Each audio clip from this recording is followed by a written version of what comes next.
Hi, you're listening to When Isabel Met Aviva, a podcast about romcoms, female-driven screenwriting, and how to break into the entertainment industry. I'm Isabel. And I'm Aviva. And thanks for listening to our podcast. Back. Excited to chat with Susannah. I've never heard of somebody having like a part-time matchmaking job, so that sounds pretty cool. No, it's her. I guess it's her full time. We're talking to Susannah Stengel, and I think matchmaking is her full-time gig. So, when we say matchmaking, we mean like she like finds people like in the movie, right? Like in Materialists. Yeah, we'll have to talk to her about what that entails. But from my understanding, she works for an agency that charges people to be set up. Like they have what's the right word? I don't speak English today, but I just had therapy, guys, and I feel like really raw right now, but I'll be okay. What's it called? I don't know. They recruit a lot of people and then they have like a pool. Maybe that's the word, a pool of people. Okay. Yeah. But I don't really know how it works. And I'm actually interviewing Susannah tomorrow as well in person because for my podcast class, we're allowed to basically research any topic for our final project. And I've decided to like do something on matchmaking and dating for our final project. So she's also going to be a subject in my piece tomorrow. So what else is there to say? Yesterday I sent in a treatment for a different project for a producer.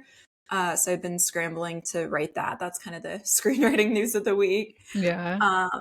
That's awesome. Yeah, I think I mentioned that in last episode that she liked my idea, this producer, but she wanted me to like expand this one pager into a treatment. So that's what I've kind of been doing for the last 48 hours. This is the producer you met here, right? Yeah, the one I had coffee with. So she liked my latest concept. And she's basically going to pitch it to a network, but she wanted an expanded pitch document. So I was working on that. Which can kind of be hard because I feel like after you've written a script, I don't know, it's kind of hard to figure out how to summarize it in a succinct way sometimes. I don't know. I definitely like the creative side of it more than like having to just write an essay about what you've written, basically, you know? Yeah. But what have you been up to?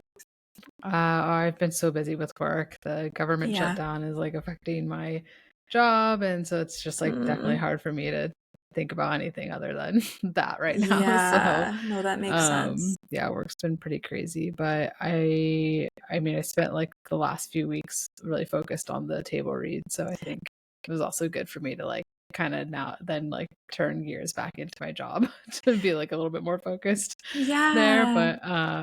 But yeah, no, I got a lot of like great messages from like friends and family that listened to the table read. So that was really cool to see like that. And that was sort of my like thesis with doing that, is that we would like reach people who maybe hadn't like ever listened to our podcast or like knew what a screenplay was or anything. So that was kind of cool to like get messages from people like when they were listening to it being like, wait, like I want to see this as a movie. Like they need to like make this.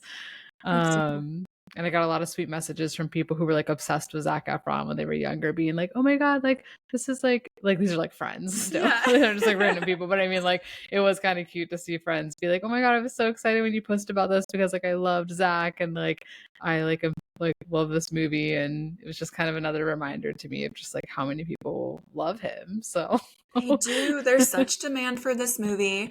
And I was just texting Isabel. I like to look at our statistics every so often, and we have more views for the table read than some other episodes for sure. People seem interested. So yeah, I also have had I had a friend reach out who was like, I once went to a party as a kid and I think like Zac Efron was there. So I was like, can you introduce us? Like everyone kind of has like their own Zac Efron story maybe. I definitely do. Not that I was ever in the same room as him, but I do just have some core like High School Musical memories. So I definitely want to do a table read for mine and for us to do more in the future, because I think it was just really fun to just put that together. And I was so impressed with your editing, genuinely. It looked really good. That took so long. I mean, it was like, I think it it was like fun once I got the hang of it, and once I kind of, I don't know, I think I did have to use Riverside at the end of the day for like because of wanting the real stuff, Yeah. But man, that website is so finicky. But So finicky. give so much credit to people who are like editors, actual like podcast producers and influencers. Like I have no idea how people like edit things like on a daily basis. That would drive me crazy. No, for sure. Like through my podcasting class, like I have a newfound respect for pretty much every step of journalism because and just to get good sound is a whole thing. Yeah. We've been frustrated here on Riverside, but like we've been learning a lot about how to capture high quality sound, and it is so now whenever I turn on NPR or something, I'm like, wow, the sound is so crisp, and like how do they do it without like all these horrible ambient sounds around them? It's so interesting too. I think like a helpful, maybe like a good reminder for everybody is like, even as writers, I feel like we're so hard on ourselves about wanting everything to be perfect, but it's the same for every profession, because even when I was editing that, I'm like, I wanted it to be so perfect. And there were just some things that I just had to like give up on, because I was like, I can't get rid of this like background noise, or like if somebody spoke too fast, it's like I'm just gonna have to like let go that we aren't gonna hear the full word or the sentence or whatever. And like even for myself, I was like, man, like if we like when we do this again, I'm sure by after we do it multiple times, it'll just like get better and better. But it is insane to think how like long it took us to film it. But even I still felt like it would have sounded better if I had done slower action lines, so that like you like stayed in the story more. But it's just so hard to like, it's so hard to, like, in the get moment everything too. right. Yeah. No, it's all a learning experience, and I'm excited to do more table reads for sure. There's something else I wanted to say, but yeah, props to the editors, props to everyone creating stuff imperfectly, which is totally fine and good to just release imperfect art into the world. But yeah, Susannah's in the lobby. Do you want to let her in? Okay.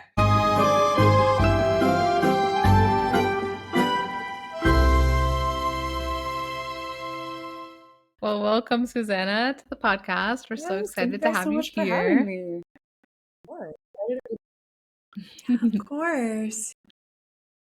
So I think we connected first on Instagram a while ago, right? I had a parasocial crush on you, full blown Aviva, just like, both in the same screenwriting fellowship locally, but 2 years apart or a year apart. And you just seem like my kind of people, rom-com people. Editing Aviva here. We had some tech issues, which happen sometimes on the pod, but I wanted to include a little conversation Isabel and I had while we were waiting for Susannah to join us in the chat again. So it's a little choppy here, but let's just go with it. So interesting, because I feel like when I'm trying to think like if I ever knew about matchmaking, like outside of just like it being in movies and like, I mean, I think I've shared this. Maybe my grandma was a matchmaker. She had a lot of different careers. Yeah. So that's kind of where my fascination with it began. And then my mom took over her business in the 80s, I think, for a short amount of time. So it's kind of always been on my radar. But other than that, I think it's making more of a comeback right now. So that's kind of where I've been hearing about it more. People are fed up with the dating apps and want more like of a human mediator. Yeah.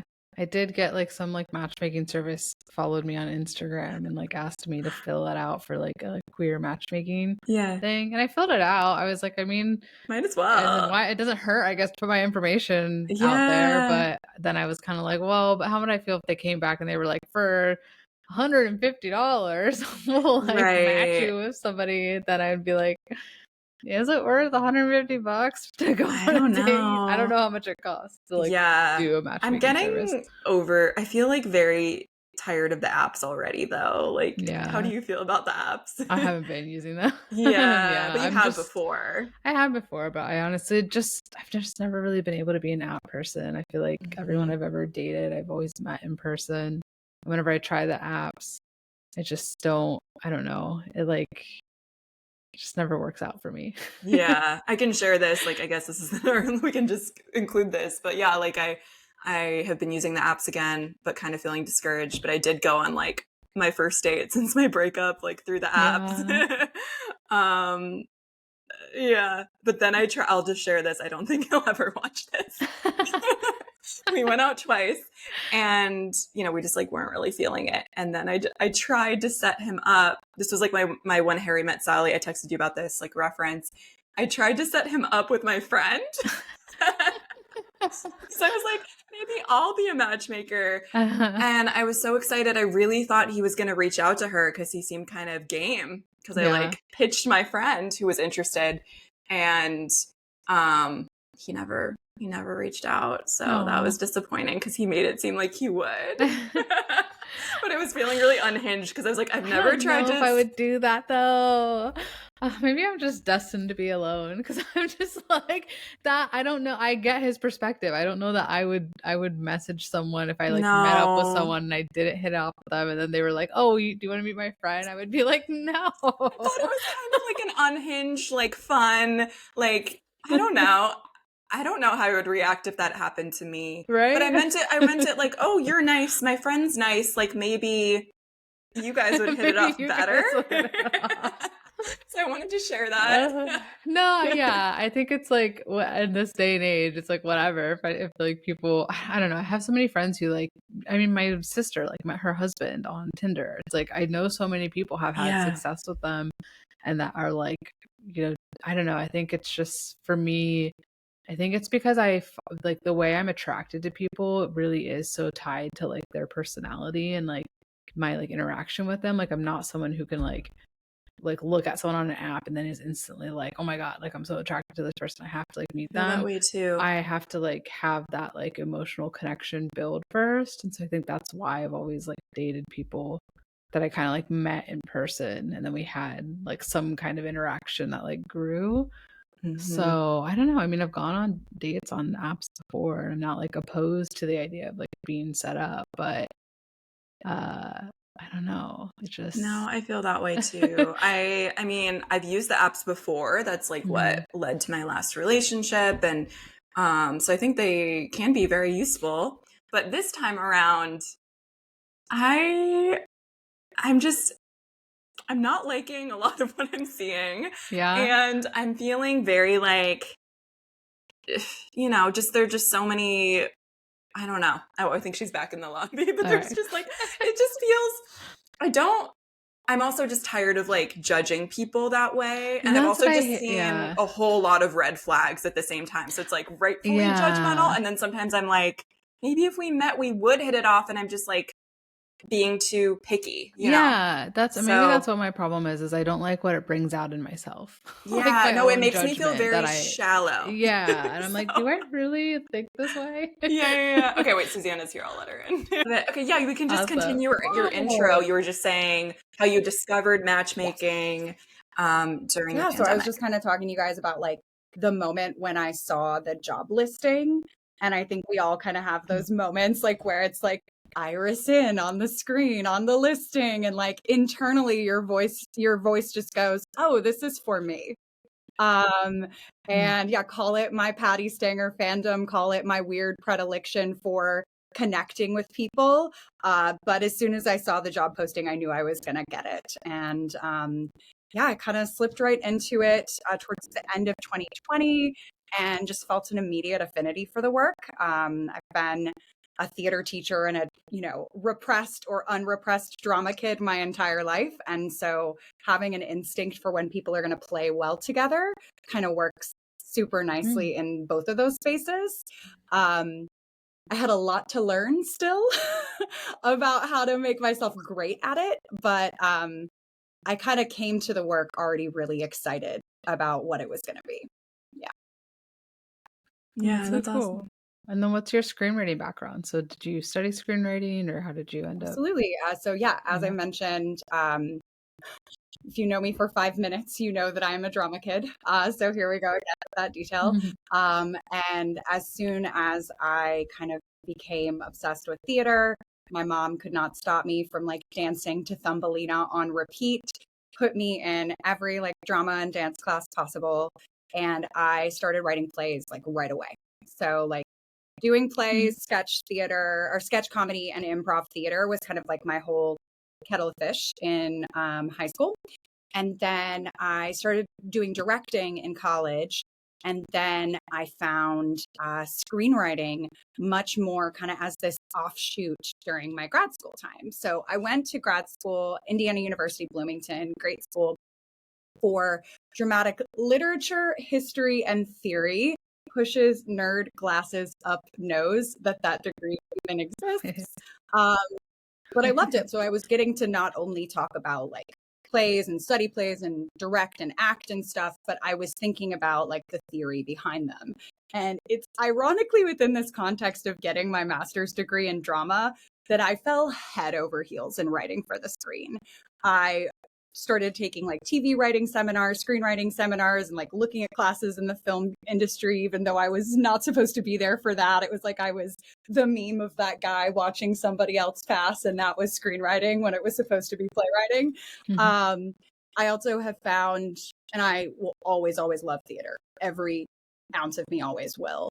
But the egalitarian principles that are not alive in theater that just produces the same William Shakespeare or very well like respected musicals again and again in every season, the egalitarian nature of getting to be a guerrilla creator, make your own voice heard, work with disenfranchised or underrepresented voices. I just saw so much more potential for that on the screen.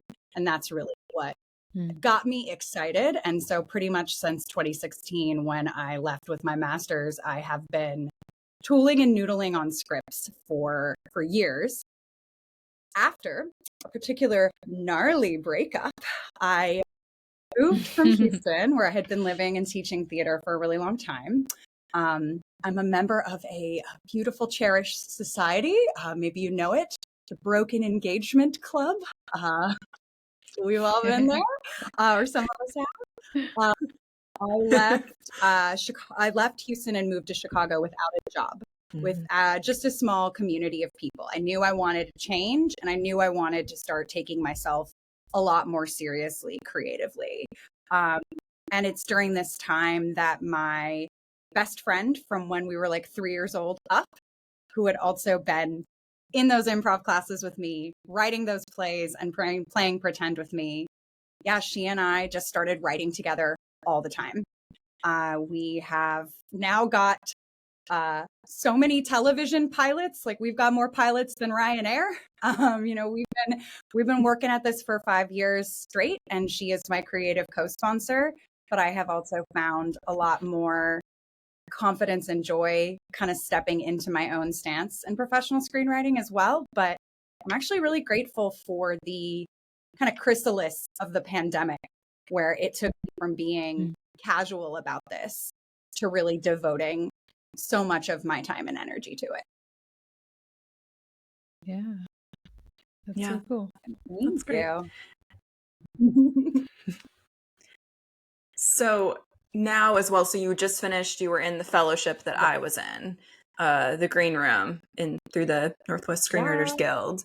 And I know there's like a reading for that soon. I'm going to try to go to that. But so what was that like? And that's hosted, just for context for everyone, one of the moderators, what's the word, the hosts of the fellowship, wrote 51st Dates, so a rom-com. Yeah, that actually just opened off Broadway in its musical version, and he's been spending, he's been spending a lot of the year like working for the book on that. So that's pretty cool. I think I remember applying for the green room the year that you went, Aviva, and being like, I'm not ready, but I'm going to do it anyway. And I put so much thought and care and like overbearing effort into that application a couple years ago. And then last December, I was just like, fuck it. I'm not going to get it. I might as well just go for it again and put very little effort into this application and just speak right from the heart. And I got in, which is absolutely awesome. That's awesome. And it's been a really great nurturing community, but also for me now, I'm understanding that like I am looking for a little more than just nurture in those kinds of settings. Like I'm looking to be inspired I'm looking to be like super actively challenged by people.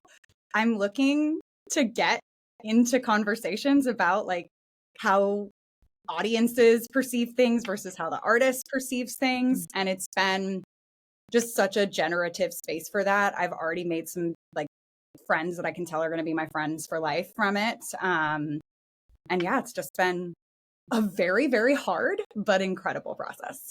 Yeah. So cool. And what did you write through the fellowship, if you want to share? I wrote a gothic camp romantasy piece. And it is called Victoria Erotica. And it is about a repressed gothic medium. She's a psychic medium, very obsessed with gothic tropes. She's like obsessed with Elvira, that whole world. But she has been kind of repressing her powers, repressing her true self. And she gets a mysterious invite to this writer's retreat in the Olympic Peninsula, like out in the middle of nowhere. And turns out it is a ghost writer's retreat where they are pairing dead authors with psychic medium writers. And it is kind of a matchmaking opportunity for writers, both living and dead, to live forever together. Whoa. That's a great idea. Sounds good. And her new dead girlfriend, we got to get to the bottom of how she died at the retreat, lest the same fate befall Victoria. Oh, that sounds really good. I think of like I'm Dickinson. interested. Do you like the show Dickinson? Yes, I think when we met for coffee, I gave you like a baby pitch for this, and you took me back to that reference point, which I hadn't even seen. I hadn't seen it for a couple of years, and I was like, oh, hell yeah. This was living inside of me when I was conjuring this up. And what's been really fascinating is how to play with like an interior creative process, like writing, and how to make that feel like visceral and connective and still really dramatic. And I'm still in process on some of that for like upcoming drafts, but it was a really worthwhile challenge. A couple of people in the group kind of led me to believe that I needed to stay away from that challenge and just make it less about her inner state. And I'm like, it brought out my impudence. I'm like, no, screw it. I want to make it about her gothic torment and cool shit that happens to her on the outside. Yeah, that sounds really good. I love it. I'm proud of it. For sure. I love that you brought the like matchmaking into it too. So it seems like that really. Do you find is most of your writing romcom related or like dating related in some capacity? I would say like unraveling women and queer people and the way that our friendships kind of become these life rafts to help us navigate like every single age of our lives. Like that's kind of my little pithy one-liner for the sort of stories I tell. So what causes women and queer people to unravel the most? Love, failed love, odysseys of love. So I would say most of my pieces have like a rom quality to it. And yeah, I mean, what are we here to do in this life but sometimes toot our own horns? Even when I'm attempting to just like casually be like serious, Susannah, I'm a goober, like I'm an irrepressible goober. So most of my work has like a sort of snarky, playful, biting quality, even if it isn't an outright comedy. I'm also curious what your experience has been like trying to get your work out there. I know you've produced some projects and just, I know you've done some trips to LA. I remember, I think we were talking about that when I met you. Yeah. What has breaking in been like? So I, like I was saying, was seeing this much more as like a hobby before the pandemic hit.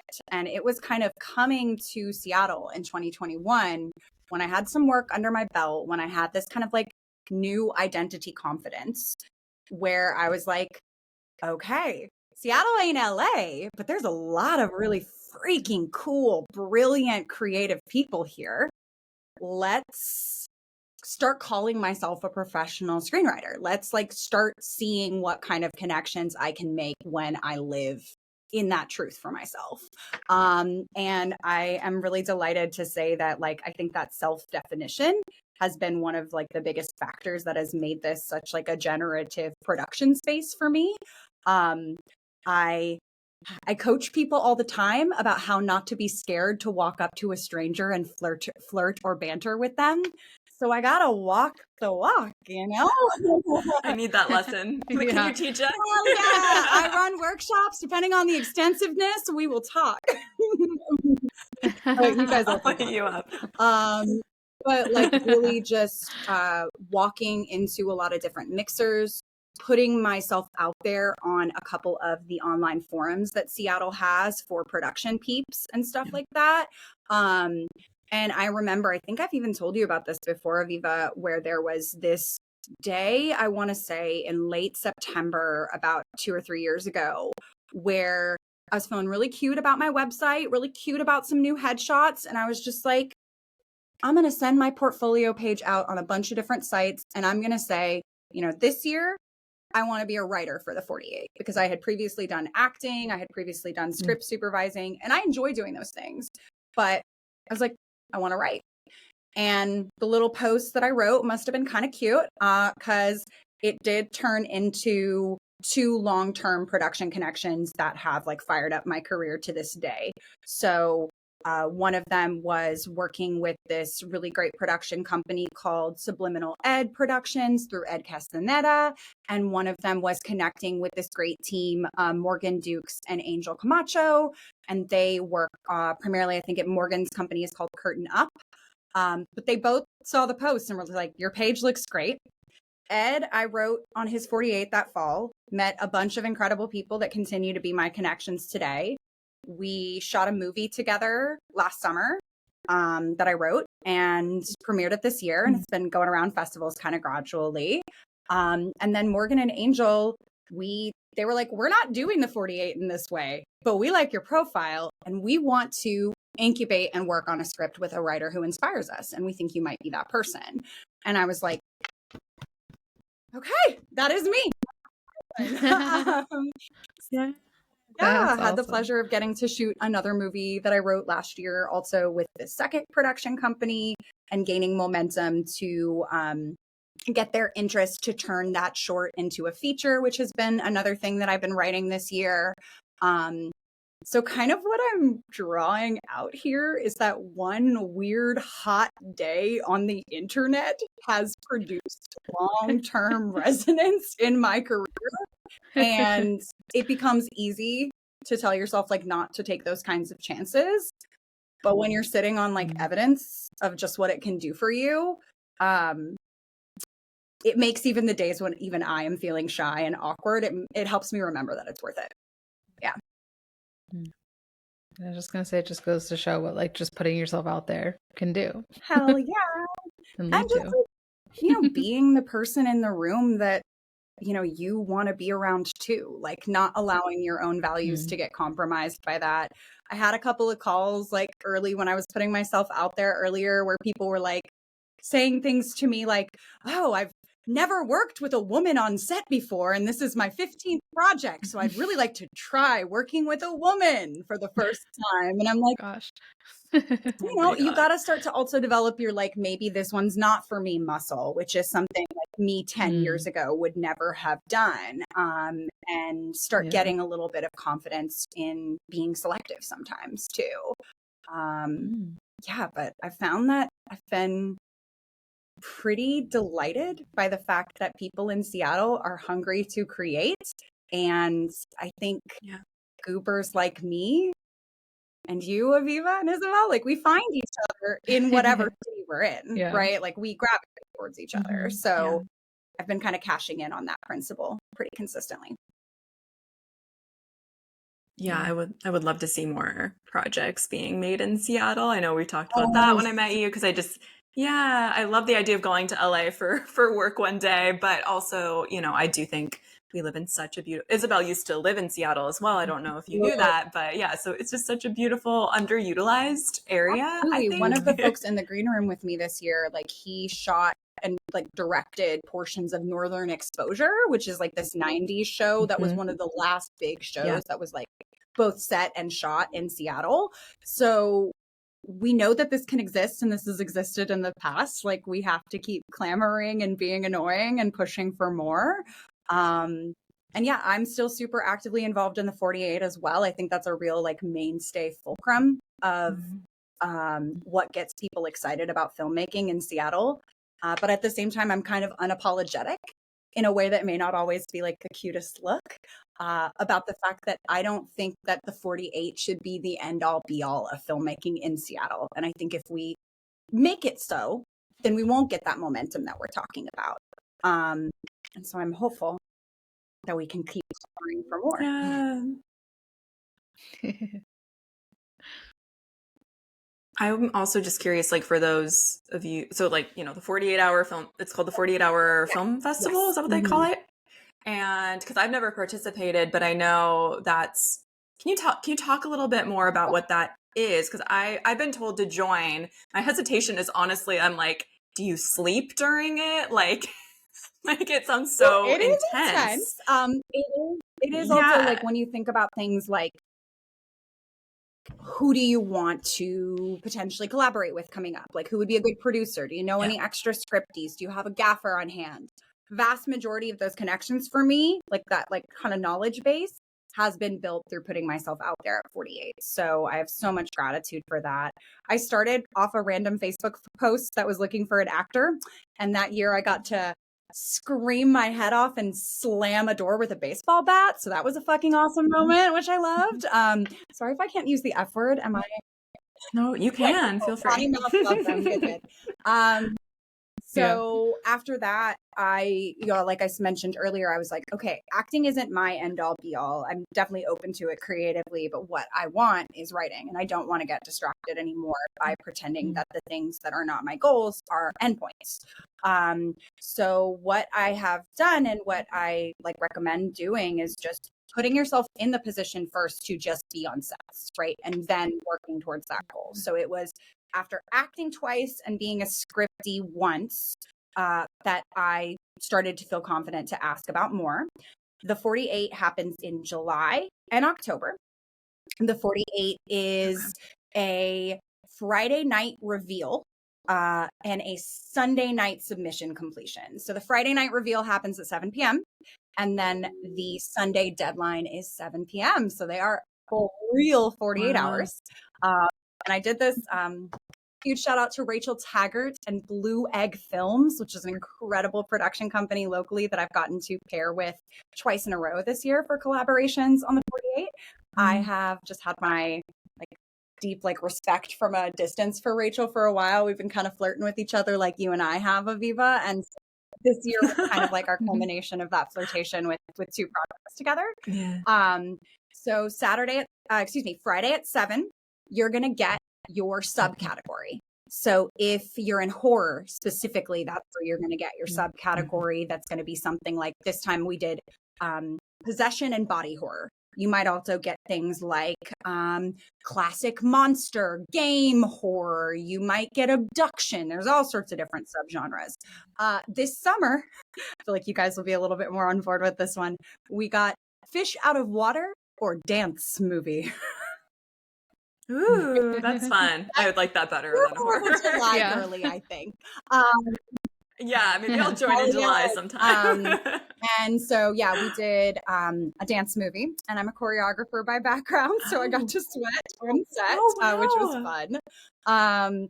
And so, you get your subgenre, and then you get your required character, your required prop, and your required line of dialogue, which has to be said letter perfect, or else you're disqualified from getting potential awards or nominations for awards in the contest. So I'll just tell you this year's for the October was the required prop was a little stuffed animal, and we did this little sad, cute white bear guy. The required character was a painter named Lee Whitaker, and there was a lot of paint in the barn that we shot in. And then the required line of dialogue was, "Shh, they'll hear us." So you have to get all that in there. That's fun. You write on Friday night, you shoot all day Saturday, and it's post-production all day Sunday. I'm not usually in the maelstrom of post-production, but for people who handle all 3 days, I would say it is a huge, huge responsibility. I'll tell you this though, Aviva, this might be like cute for your July girly method. I stayed up until like 3 writing a script, being fastidious about it a couple weeks ago. Then I just like slept all day Saturday and let people. Yeah. Maybe I could do it. I just get, and I do think like obviously having that deadline would probably foster creativity because it sounds kind of stressful, but I do think when I have parameters, I'm like, okay, my brain's gonna like actually do And this. I have this cornball memory, and we, again, like you guys are all gonna have like moments that flicker into this when I share, where I was just like about 2 pages into my script, stressed, on the clock, feeling pressure, like my producer director's in the room. I want to perform well for her. I want to create something she's going to be inspired by. But it just like came into my head and out of my mouth. I was just like, I love writing so fucking much, you know, like it just like hit you, you know. I know you guys know those moments where you're just like, I'm exactly where I need to be right now. And the 48, I think, provides like a beautiful platform for engagement with that feeling for all different types of artists. Yeah. That sounds really fun. Yeah, it does. It sounds like a lot of work, but it also sounds like fun. And I'm super grateful for the pressure that it has kind of pushed me to see myself in the same way that I've been kind of talking about. Like, again, when you get evidence for yourself being capable of these things, it is when you start to truly silence that long-term imposter syndrome. Even though that bitch will come back every now and again, the 48 has helped her a little quieter. Yeah, you can't be perfect with it because you don't have time. No. So. Yeah. Yeah. In a way, I kind of like that. I think revising, although it's an important part of the process, is like one of my least favorite parts of writing screenplays. Like I kind of just like vomiting it out. And then, I mean, obviously revision is part of it, but I don't know. That sounds kind of nice to just write it, revise what you can, and then just like give it to someone else. No, my dear collaborator Rachel was at one point, she goes, are you done? And then I said, I just need a few more minutes. And then after a few more minutes, she goes, we are done. Nice. The clarity of that is kind of actually liberating. Yeah. Okay, I'm just keeping an eye on the time, so I kind of want to pivot because I'm also just so curious to know your thoughts on the Materialists, because we've been talking a lot about that. I feel like a lot of our guests, when they've come on the pod, have brought it up or mentioned it as like the most sort of recent. I guess we all thought it was going to be a rom-com the way it was marketed to us, but I would say it's more of a rom-drama. I actually just checked this today before this chat. I was like, before I excoriate this, spoiler, I just want to make sure that I'm recognizing it within the subcategory that it wants to be recognized for, because I think that's like a big piece of criticism is like, if you hate sports, you should never critique a sports game. Like, you know what I mean? And this is a romance/comedy when you look it up online. And really, I just double checked my so here with this, and I would say, where were the jokes? Where was? I was just depressed. Thoroughly, we're depressed. Even for a rom-dram, like let's take it out of its pretended category and put it in the category we experienced in. Even for a rom-dram, I considered it a pretty dispiriting, low energy, slow paced. Like nothing about it I would describe as a romp. Nothing about it I would describe as zippy or fun or playful. And, you know, not to love on myself too much, so much of my daily life and what I do in my work as matchmaking is fun. It's zippy, it's playful, it's jokes, it's bits, it's getting people to take themselves a little less seriously in this game of love. And to me, my partner described the score as a video game waiting room score. And I thought that was so perfect. It's just so perfect. It's just like that is great. Funereal plotting, bunch of loops of like sad dirges. And I feel like that kind of style that I think the score typifies really slowed down some of the material. I think importance of revising. A couple of good revisions for this script could have added a little more zest and a little more zip. But I found it to be like actually a thoroughly boring, irritating film.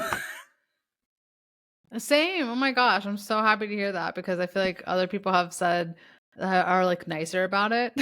And I remember texting Aviva being like, this movie's so boring. Like, how am I going to finish this? Like, do I have to finish So this? Like, dull. this movie's just boring. It really was. It just was boring to me. Like, I really don't feel like I feel like I was just watching people's lives play out, but like nothing really interesting happened. I wasn't really invested. I did not care less. I think they wanted to make it a debatable thing of like, who should she have ended up with? And I was just kind of like, they both kind of suck. Like, there were no sincerely interesting romantic connections on in the movie. Yeah. I say this a lot. I'm sure you guys think about this too when you're thinking about like laying out your script and like the contours of the world.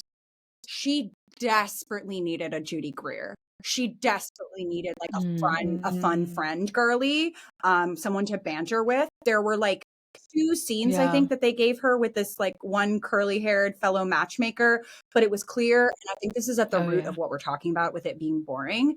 I think most of the scenes that were not her and the men, and then some of the scenes that were her and the men, were about finding ways to get exposition out through dialogue.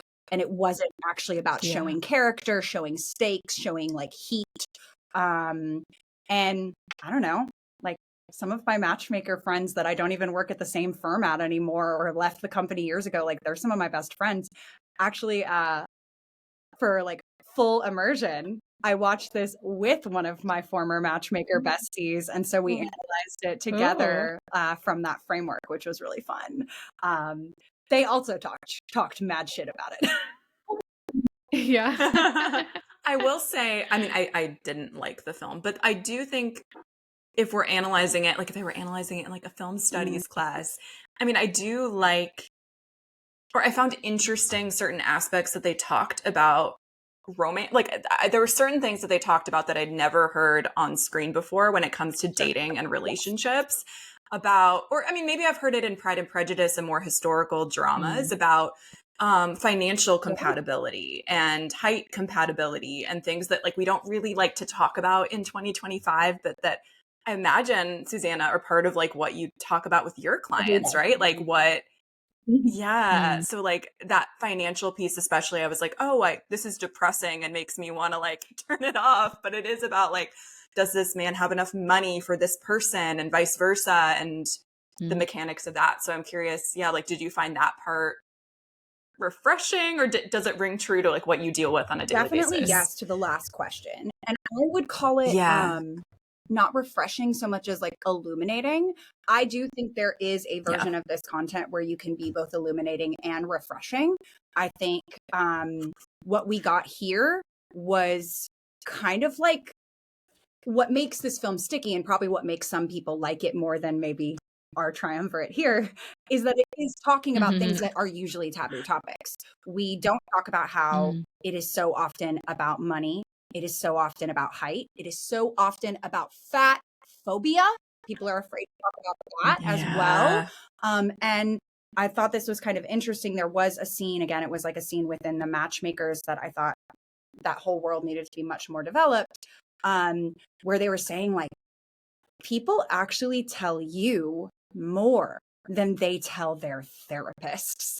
And that is actually something that kind of rang true for me. I have actually had clients tell me like, I've never told this to anyone before. I've never said this out loud before. And, you know, what could come next could either be like the most heartbreakingly beautiful sentence you've ever heard, or like something that speaks to the slime at the nucleus of the worst person. Like, you never know what's coming next. But I also think, if we were watching, and I think this is structurally, I think there were some successful things going on here. We have her journey to love and the way she's framing that against what she's experiencing with her clients. Structurally, that's sauce. That's good.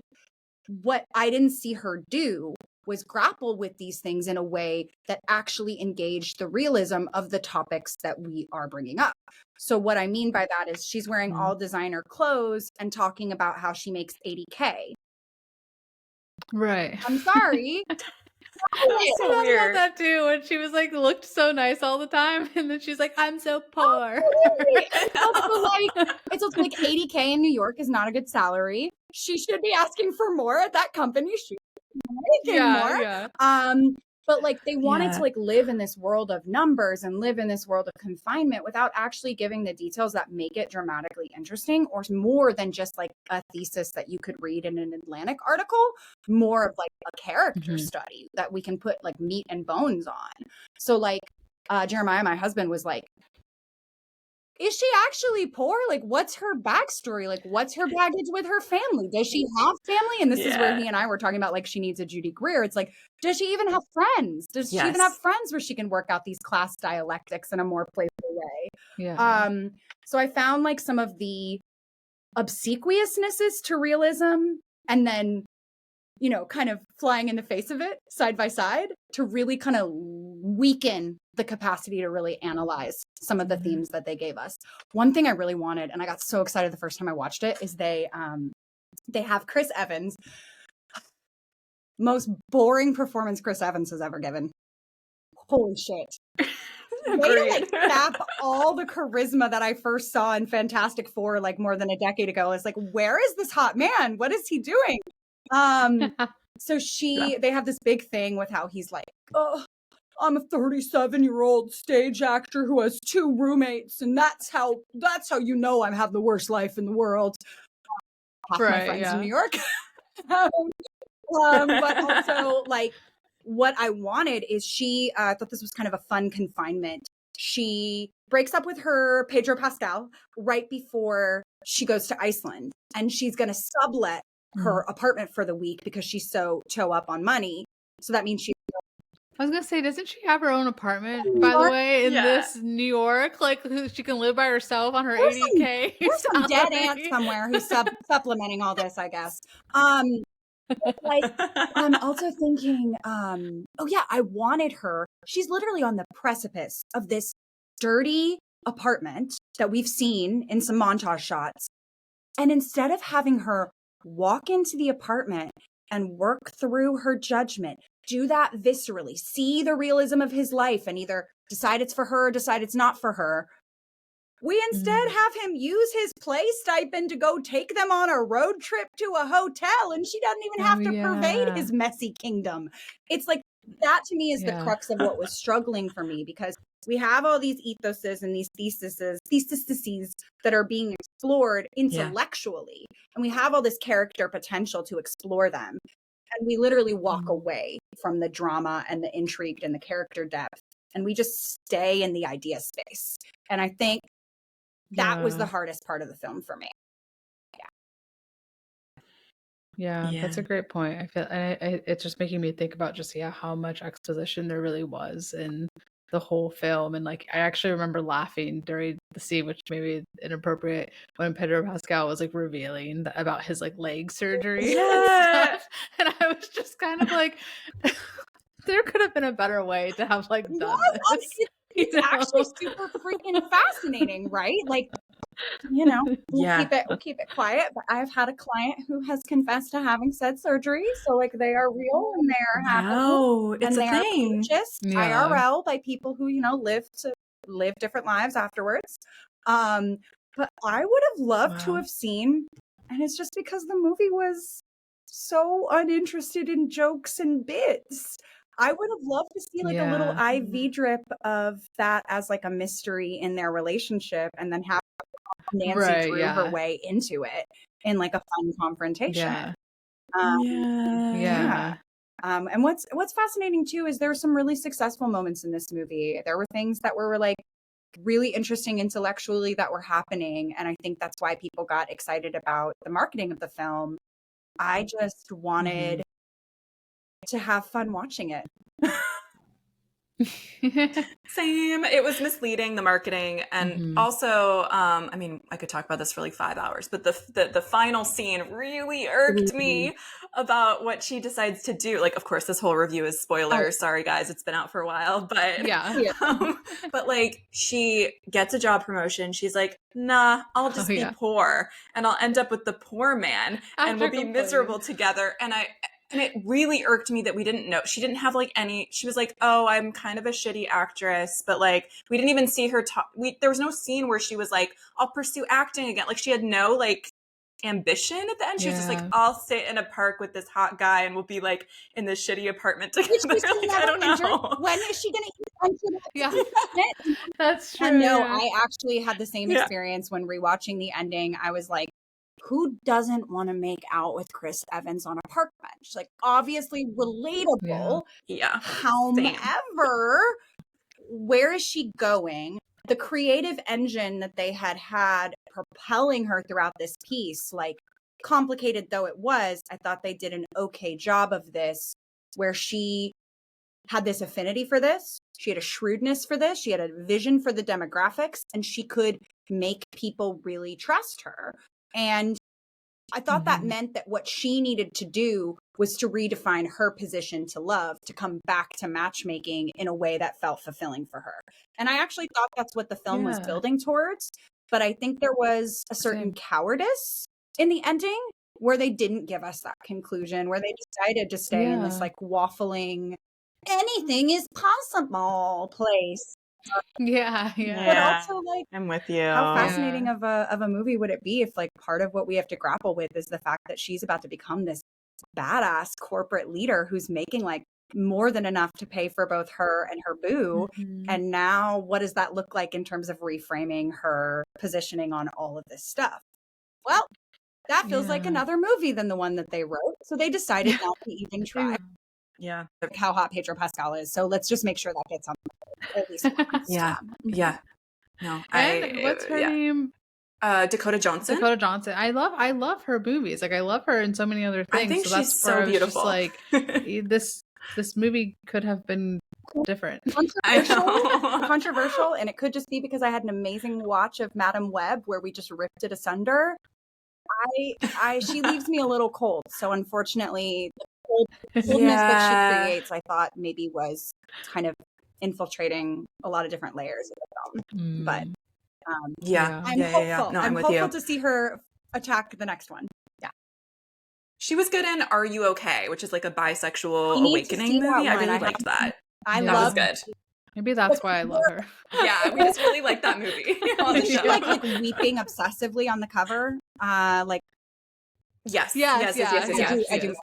Ladies and gentlemen, we are now preparing for rapid fire questions. First question is, what is your favorite rom-com and why? Gotta go classic. Like, coming of age for me was You've Got Mail. Absolute banger film.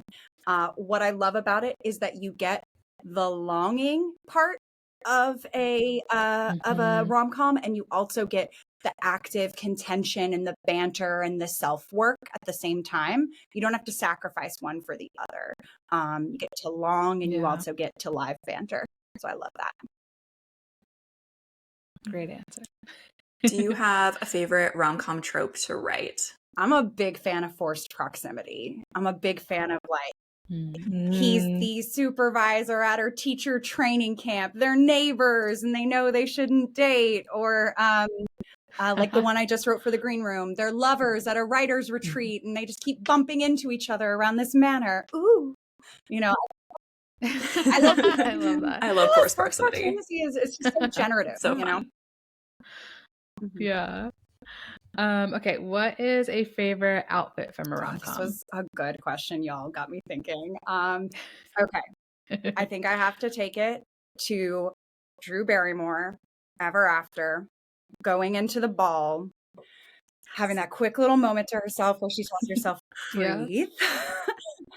Relatable anxiety queen. And just it's her, I believe it's her mother's wedding gown that has been like retrofitted with like Leonardo da Vinci's like quickly whipped up wings. And just that imagery and a lot about that movie just like really stuck deep into my creative art. Yeah, that actually might be one of my answers too. So twinsies about, I love that scene. I haven't seen that movie in so long, but I love how you can like just still see that visual. Like as soon as you say Ever After, it's like you can like see that moment. It's so good. I'm pretty hardcore on Drew Barrymore too. I'm pretty obsessed. Yeah, love her, love her. Do you have a favorite line or moment from a rom-com? I thought about this one too. I do feel like I dated this guy in his early 20s primarily because his name was Josh. And that was so I could live and share Horowitz's shoes and Clueless. And that voiceover sequence, Amy Heckerling just wrote such an incredible script. I can find voiceover so grating, like I did in The Materialists. But the voiceover that Cher gets to do when she's having this talking to herself realization, I think All by Myself is playing in the background. But then you get this like clarion, trumpets, fanfare right in front of the fountain. And I can just hear Alicia Silverstone being like, I love Josh. And so, yeah, those three words and kind of like the way that they get set up, and then the beautiful little sequence on the stairs at the end, that's kind of the payoff for that moment. Yeah, I think I love Josh is where it has to go for me. I love that. I love how you painted that. Yeah. Have you seen any rom-coms recently that you'd recommend? For sure. I actually watched, I think it's been up for a little bit, but I watched Someone Great recently with Gina Rodriguez. And I really like that one because it's kind of about like healing after a breakup, and it's about like your friends becoming your like love story. And I'm so here for that. I just found it also to be like a really nice like dramedy lens. And it had like a really playful tone. I've been watching this K-drama with my husband, The Potato Lab, and it's very like it's Pride and Prejudice energy. It's a little bit You've Got Mail energy. It's like this stern director comes into a potato lab research center and he's going to tell her how it is. She has her own ways. And like, it's a very like meeting of the mind's enemies to lovers vibe. And it's cute. Cool. I love Nobody Wants This. And I know season 2 is coming out soon. And I'm so excited for tomorrow. She's on top. Oh my gosh, it's tomorrow? Yay. Wait, tomorrow as in like Friday for us, not when we release Friday, this. the 23rd of October, I believe. Okay. That would actually be tomorrow, Thursday. Amazing. I would recommend anyone who hasn't seen the first season to dive into it. I mean, I loved Bottoms for like being a very complex, like sapphic, dark, edgy film. I think that it's kind of helping rewrite what coming of age and what romance can even look like. So I was a big fan of Bottoms too. I also like comedy that kind of edges into the darkness of society. And I think that rom-coms can do that way more than people will ever give them credit for. And I think Bottoms is a really cool way to track that too. Yeah, cool. If money didn't matter, what would you make? What kind of rom-com would you make? Yeah, I would definitely lean into my D&D nerd kid stuff. I would love to create like a pure like rom-com fantasy piece. I have this pilot script, Dungeons and Boyfriends, that I really love. And it's got kind of like a Jumanji mechanic where they enter the game that they're playing. And it would just be obscenely expensive to produce. Sounds good though. So I think, my kind of fantasy kid brain being let free would be my answer there. That's a great idea. I love that title too, Dungeons and Boyfriends. Yeah, I want to be a co-producer. That sounds good. What are you working on now? What's on the horizon for you? And where can people follow your projects and your career online? So I am finishing up my fellowship at the Green Room, which is how I met Aviva. And we'll be having our table read at the beginning of November for our projects there. Couple weeks later in November, I will be having my 48-hour horror piece, Capturing Bliss, that will have its premiere on November 19th. So if you're around Seattle at that point, look for information on the Horror 48 showings. And then honestly, I have written 5 scripts this year in addition to getting married and being a matchmaker. So I am kind of planning a little bit of a slowdown towards the end of the year here to kind of get back into my creative cocoon and to plan great production moves for next year. So, they tell me intellectually that rest is useful. So I'm going to try to go to that more than that sounds good. Cool. Sounds good. Yeah, that's amazing. And though. Social media links, we'll put all in the show notes. I run a collaborative blog and a portfolio kind of housing with my writing partner, and that is Tellyfish. So you can go to tellyfish.com. You can follow Tellyfish on Instagram or defunct Twitter. And for me, I am Steng, so that's SUPSTENG. And you can please follow me on Instagram and also see my work with Tellyfish and my production work there. Awesome. Thank you so much for chatting with us. This was so much fun. I wish we could so chat fun. longer. I know, me too. Like, now I have to go to a boring, stupid meeting. Yeah. Where we can't talk about the Materialists. Yeah. This has been an episode of When Isabel Met Aviva. Thank you so much for listening. If you want to stay up to date with our episodes, please subscribe. Bonus points if you leave us a positive review. You can follow us on Instagram at whenisabelmetaviva and on Bluesky at whenisabelmetaviva. You can also find our personal profiles on Instagram and Bluesky too. Feel free to reach out if you have any questions or need any advice about your screenwriting career, or if you just want to obsess over rom-coms with us. And don't forget to watch and write as many rom-coms as possible.